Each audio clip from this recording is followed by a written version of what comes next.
రవితేజ ప్రమాదంలో ఉన్నారా? ఇద్దరు సాటి హీరోల నుంచి ముప్పు పొంచి ఉందా? అవుననే అంటున్నారు టాలీవుడ్ ట్రేడ్ పండితులు.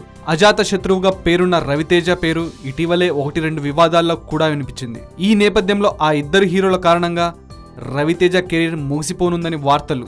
అసలు విషయం ఏంటంటే, పెద్దగా హిట్స్ ఏమీ ఇవ్వలేకపోతున్న రవితేజ బెంగాల్ టైగర్ తుస్సుమనిపించి అప్పుడే ఏడాదవుతుంది. రవితేజపై పెట్టిన డబ్బులకు పెద్దగా లాభం కనిపిస్తుండకపోవడంతో ఇక రవితేజ పెట్టాబేడా సర్దుకోవాల్సిందే అంటుంది టాలీవుడ్. కెరియర్ ముగింపు దశకు వచ్చినట్లేనని, ఇన్నింగ్స్ డిక్లేర్ చేస్తే బెటర్ అని అంటున్నారు. అదేంటి, మొన్నటికి మొన్న 2 సినిమాలు అనౌన్స్ చేశాడు కదా, అప్పుడే అలా అంటున్నారు అనుకుంటున్నారా? ఇప్పుడు పరిస్థితులు చూస్తుంటే ఇదే అనిపిస్తుంది. మరి ఇప్పటికే మాస్ రాజా కెరియర్ చివరి దశకు వచ్చేసింది. ప్రస్తుతం కమిట్ అయిన రాజా ది గ్రేట్, టచ్ చేసి చూడు సినిమాలపైనే రవితేజ ఫ్యూచర్ ఆధారపడి ఉంది.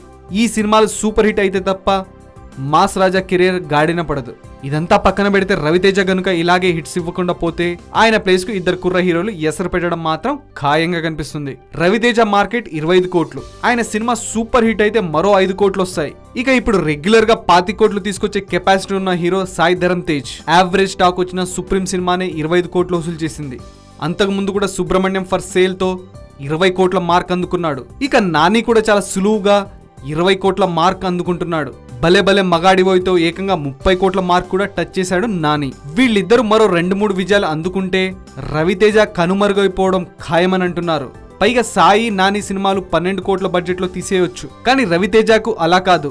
ఆయన సినిమా అంటే రెమ్యూనరేషన్ తో కలుపుకొని 30 కోట్లు ఈజీగా అవుతుంది.